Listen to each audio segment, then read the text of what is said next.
Hello students, in today's video we have discussed the next topic of chapter number 2nd, class 12th. So today we have to discuss the principle of superposition or electric potential for a group of charges. So before going to start this topic, first we have to write few lines here. So what is there? There is a point P on which we have to find the electric potential due to this group of charges. So here is charge Q1 which is at a distance R1 from the point P. Similarly, there is a charge Q2 which is a distance R2 from the point P. For all these charges we have to find the electric potential at point P. So what we have to do here, we have to find the separately electric potential for each charge. So if we say that ki V1 is the electric potential due to charge Q1.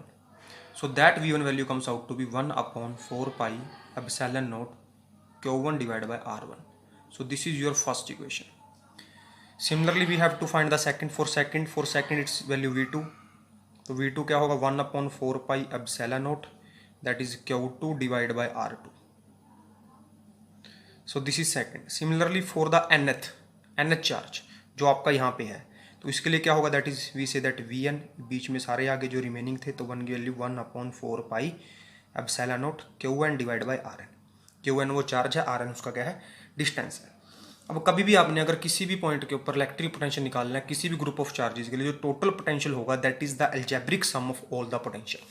ये point आपने याद रखना है, because ये एक scalar quantity है. V एक scalar quantity, इसकी कोई डायरेक्शन नहीं होती है तो हम डायरेक्शन को इग्नोर करके चलते हैं यहाँ पे. So V is a scalar quantity, so the total potential at point P due to all these charges is written by V, and the V comes out to be V1 plus V2 plus V3 plus up to कहाँ तक, Vn तक. So after that we will put the value of all V1, V2, V3, V4, Vn तक हम यहाँ पे value put कर देंगे. So now we put the value here comes out to be 1 upon 4 pi epsilon naught Q1 divided by R1 plus 1 upon 4 pi epsilon naught Q2 divide by R2.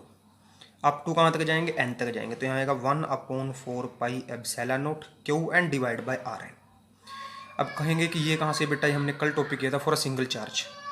So what we have to do here, 1 upon 4 pi epsilon naught अंदर से हम common ले लेंगे, तो अंदर आपका बचेगा यहाँ पे Q1 अपॉन में R1 प्लस Q2 अपॉन में R2 प्लस अप टू कहाँ तक, Qn अपॉन में Rn. अब हम क्या देख रहे हैं, ये सभी का सम है. So we can write it in the summation form. अगर हम इसको समेशन फॉर्म में लिखना चाहते हैं तो what we have to do, v is equal to 1 upon 4 pi epsilon naught summation I approaches 1 to n, here we write Qi divided by Ri. So this is the potential for the group of charges or principle of superposition. Now next if we want to write in the form of vector form, अगर इसको vector form में लिखना चाहते हैं तो वो कैसे लिखेंगे, तो वेक्टर फॉर्म में बेटा जो अपना R2 था या जो उसके अकॉर्डिंग हम इसको चेंज कर सकते हैं.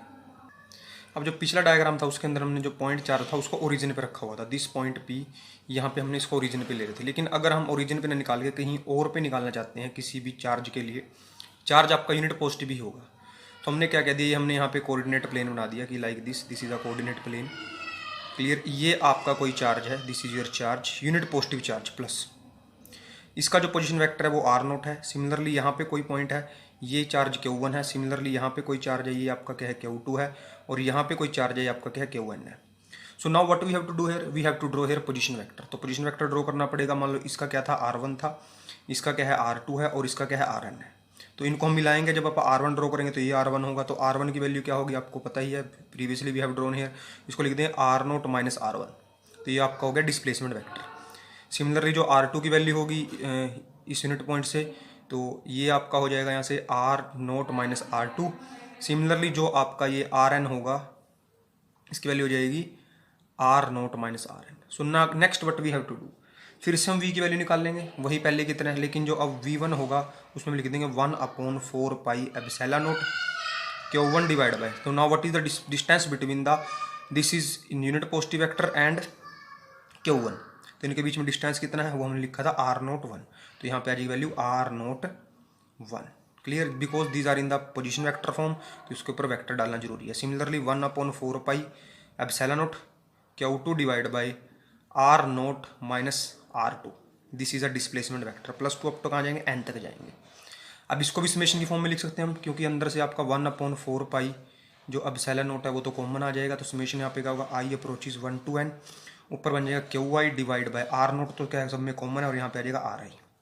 सो this we can write in the position vector की फॉर्म में हम इसको लिख सकते हैं। डिफरेंस कुछ नहीं है, पहले जो केस था उसमें हमने इस पॉइंट यूनिट पॉजिटिव चार्ज को ओरिजिन पे मानना था, लेकिन इस केस में वो चार्ज ओरिजिन पे ना होके कहीं भी कोऑर्डिनेट प्लेन के अंदर है।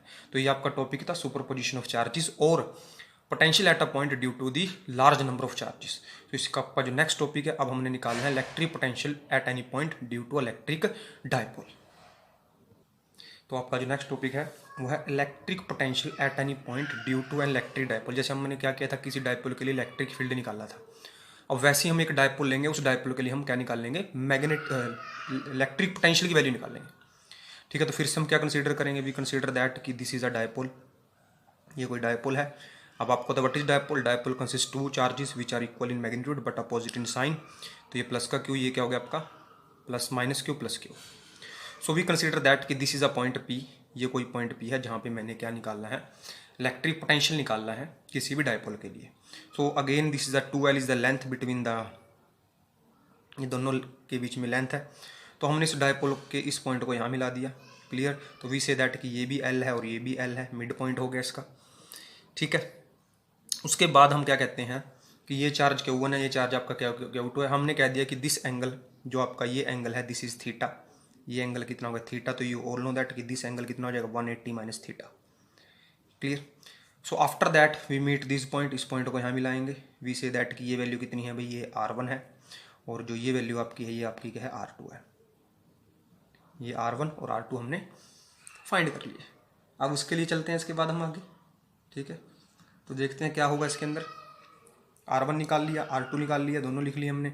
अब ये लेंथ को मैंने x मान लिया कि जो ये P से इस O का डिस्टेंस है वो x है। सो पहले की तरह हम लिखेंगे कि अगर इस R1 डिस्टेंस के लिए पॉजिटिव चार्ज के लिए पोटेंशियल कितना है V1 है, तो सिंपल बात है, एक सिंगल चार्ज के लिए V1 की वैल्यू क्या होती है 1/4 पाई। अब सेला naught Q1 divide by distance कितना है R1 है, तो ये आपकी आ गई इक्वेशन 1। V2 क्या होगा, फिर से वही लिखेंगे, ये पॉइंट पी एस के ऊपर पोटेंशियल निकालना है, इसका डिस्टेंस से कितना है R2 है, चार्ज कितना माइनस के क्यू है, तो यहाँ पे आएगा 1/4 पाई अब सेला नोट माइनस के Q2 divide by R2। So Q1 नहीं लिखना है, यहाँ पे Q लिख लो, दिस इज Q, क्योंकि हमने प्लस Q और माइनस Q मानना हुआ है। वो बाद में अगर वैल्यू पुट करना चाहते हो तो कर सकते हो, नो प्रॉब्लम। अब हमने क्या निकाला इस पॉइंट के ऊपर पोटेंशियल। अब हमने कहा था कि पोटेंशियल अगर किसी पॉइंट के ऊपर निकालना है तो जितने भी वहाँ पे चार्ज है उनकी वजह से जो पोटेंशियल होगा उनका सबका हमने सम करना है। तो टोटल V जो होगा वो आपका V हो जाएगा और ये किसका सम है V1 प्लस V2 का सम है। तो V1 की वैल्यू क्या है, that is Q/4 pi epsilon not R1। Clear, और जो V2 की वैल्यू है प्लस यहाँ पे आएगा माइनस के Q/4 pi epsilon not R2। तो अंदर से अगर मैं ध्यान से देखता हूँ तो Q/4 पाई एप्सिलॉन नॉट तो बाहर आ जाता है और अंदर आपकी वैल्यू बचती है 1/R1 माइनस 1/R2। सो ये आपका ये मेन स्टेप है, इस स्टेप को आपने समझना है, इंपॉर्टेंट है यहाँ तक। अब इस स्टेप के बाद हमने आगे करना है, we have to find the value of R1 and R2। बेटा डिफरेंट बुक में डिफरेंट तरीके से दिया होता है, ठीक है, दिनेश की बुक में अलग तरीके दिया है, लेकिन बेटा ये टॉपिक में आपको सिंपलेस्ट वे से करवाना है ताकि आपको कोई प्रॉब्लम ना आए। इसके अंदर हम यूज़ करेंगे ट्रायंगल ऑफ वेक्टर एडिशन कह दो या पैराग्राम ऑफ वेक्टर एडिशन निकालो। अब सिंपल सी बात, अगर मैं यहाँ पे देखता हूँ, अगर ये ट्रायंगल मान लो ये पॉइंट A था और ये पॉइंट B था, तो मैंने R1 को फाइंड करना है। तो ये आपका R1 है, तो if we want to find the R1, तो R1 का स्क्वायर मैंने लगा दिया ट्रायंगल ऑफ वेक्टर एडिशन। तो ये क्या है L और ये क्या है X, तो आपको पता है यहाँ पे क्या होगा L square plus X square plus 2LX cos theta. किसी कोई प्रॉब्लम नहीं होनी चाहिए, अच्छे से पता है आपको। यहाँ पे लगा दिया मैंने ट्रायंगल ऑफ वेक्टर एडिशन, ये R1 की वैल्यू आ गई। ये एक ट्रायंगल थी, ये L है और ये X है, हमने R1 निकालना है, तो यहाँ से हम क्या लिख लेंगे R1 का square is equal to L square plus X square plus 2LX cos theta. Similarly जो आपका R2 का होगा, R2 का स्क्वायर क्या होगा L square plus X square तो आएगा ही है क्योंकि ये L है ये X है, पर यहाँ पे आ जाएगा 2LX कोस 180 माइनस थीटा। कोई प्रॉब्लम नहीं चाहिए इसके अंदर क्योंकि ये एंगल थीटा था, 180 माइनस थीटा है। तो अब कोस 180 माइनस थीटा होता है minus cos theta. Cos 180 minus theta can be written as minus cos theta. Mathematics वालों को कोई प्रॉब्लम नहीं होगी, लेकिन जो बायोलॉजी वाले हैं उन्होंने इस बात को याद रखना है। कोस 180 माइनस थीटा क्या होता है, माइनस के दूसरे कोऑर्डिनेट में आ जाते हैं। तो इसकी वैल्यू जो बन जाएगी आपकी बन जाएगी L square plus X square plus sorry यहाँ पे आ जाएगा माइनस 2LX कोस थीटा। तो ये आपकी आ गई इक्वेशन 2। हमने क्या करना है, इक्वेशन 1 से ही आपका काम चल जाएगा और 2 को इसके अकॉर्डिंग हम अरेंज कर लेंगे। तो पहले मैं 1 को सोल्व कर देता हूँ, सिमिलरली 2 की भी रिजल्ट वही आएंगे, सिर्फ यहाँ पे माइनस का डिफरेंस होगा। तो जो R1 का स्क्वायर होगा उसको हम लिखेंगे यहाँ से। अब मैंने इस इक्वेशन में से क्या करना है बेटा, ऊपर से एक्स स्क्वायर को कॉमन ले लिया। अगर मैं अंदर से एक्स स्क्वायर को कॉमन ले लेता हूँ, ठीक है, if x square comes out to be common, अंदर बचेगा आपका L square x square plus 1 plus 2LX by x square cos theta. तो ये आपका R1 चल रहा है यहाँ पे, R1 square is equal to x square. अब हम क्या करेंगे बेटा, ये L square by x square है, क्लियर, मीन्स एक्स स्क्वायर, अगर एक्स की वैल्यू बहुत बड़ी हो जाती है उसका स्क्वायर तो और बड़ी वैल्यू होगी, और एल तो बहुत छोटा टर्म है क्योंकि दो डायपोल के बीच का गैप ही है, सॉरी दो चार्ज के बीच का गैप ही है, तो इस टर्म को हम नेग्लेक्ट कर देंगे। यहाँ से नेग्लेक्ट तो आपका बचेगा 1 plus 2L by x cos theta, ठीक है। तो ये वैल्यू अपनी आ गई बेटा R1 स्क्वायर की, ठीक है। अब मेरे को क्या वैल्यू निकालनी है, मुझे निकालनी है R1 की वैल्यू। तो मैं स्क्वायर को उठा के उधर लेके जाऊंगा, तो जो R1 होगा आपका, R1 की जगह जब ये स्क्वायर इधर जाएगा तो इस स्क्वायर से स्क्वायर कैंसिल, तो यहाँ पे आएगा x, और अंदर बचेगी आपकी value 1 plus 2L by x cos theta की पावर कितनी आ जाएगी, हाफ हो जाएगी, ठीक है। तो ये आपका हाफ हो गया। अब इसके बाद हमने क्या करना है, यहाँ पे जो मेन पॉइंट आएगा, मुझे चाहिए 1/r, और अब मैं कर दूँ रेसिप्रोकल बोथ साइड। जब रेसिप्रोकल बोथ साइड तो R1 ये बन जाएगा 1/r, ये वैल्यू बन जाएगी 1/x, और जो ये टर्म बनेगी आपकी बनेगी 1 plus 2L by x cos theta, और इसकी पावर हो जाएगी माइनस के हाफ, पावर प्लस थी तो माइनस हाफ होगी। तो जो 1/R1 की वैल्यू आई आपकी वो आ जाएगी 1/x इंटू में। अब हमने नेक्स्ट क्या करना है, ये बेटा बन गई 1 प्लस एक्स, तो ये जो आपका 1 प्लस एक्स की फॉर्म होती है बाइनोमियल। तो अगर यहाँ पे पावर हाफ है तो पावर यहाँ पे आ जाती है, in +1 class we have discuss many times. So 1 plus, clear. अब ये हाफ कहाँ आएगा, आगे आएगा, तो यहाँ पे लिखेंगे 2L बाई माइनस के 2x कोस थीटा। तो अब ये क्या होगा, ये 2 के साथ 2 आपका क्या हो गया, कैंसिल। तो जो आपका 1/R1 आया है वो आपकी वैल्यू आ जाएगी 1/x इंटू में 1 minus L by x cos theta. तो ये आपकी आ गई 1/r की वैल्यू।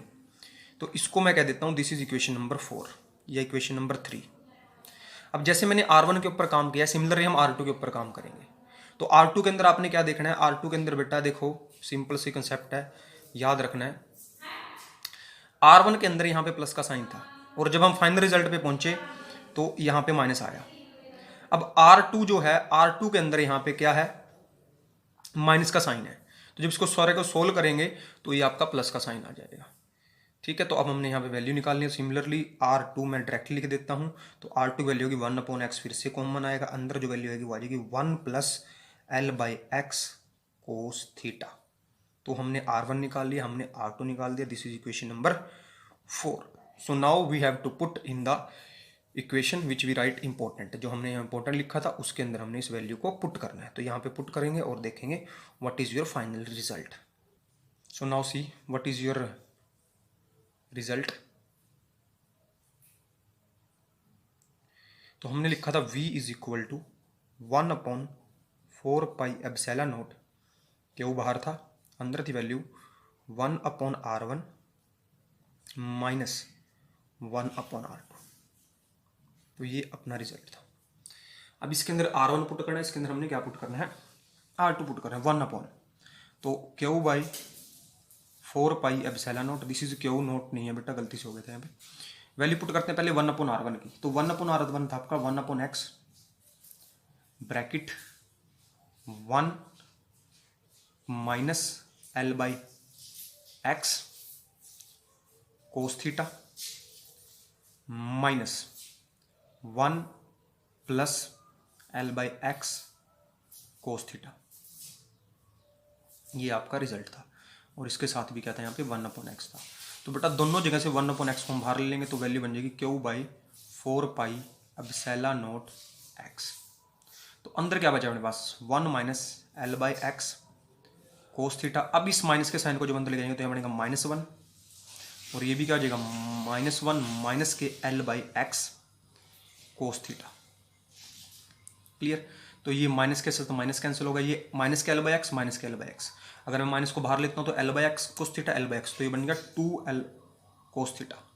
तो यहाँ पे लिख दिया अपन ने माइनस के क्यू बाई 4 पाई, अब सेला नोट एस टी चलेगा, एक्स नीचे है ही है इसके, और ऊपर आ जाएगा आपका यहाँ पे 2l cos theta by x.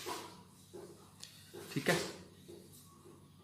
अब आगे चलते हैं। इसके बाद भैया बाहर इसके आगे माइनस का साइन लिख था जो मैंने वो बाहर ले लिया। अब इस टर्म को आपने ध्यान से देखना है, जिन बच्चों ने पिछला टॉपिक क्लियर था इलेक्ट्रिक डायपोल वाला उसको देखेंगे। मैं इसको लिखता हूँ माइनस के क्यू इंटू में 2l dot cos theta divide by 4 pi epsilon not, ये एक्स और एक्स, तो ये बन गया आपका एक्स स्क्वायर।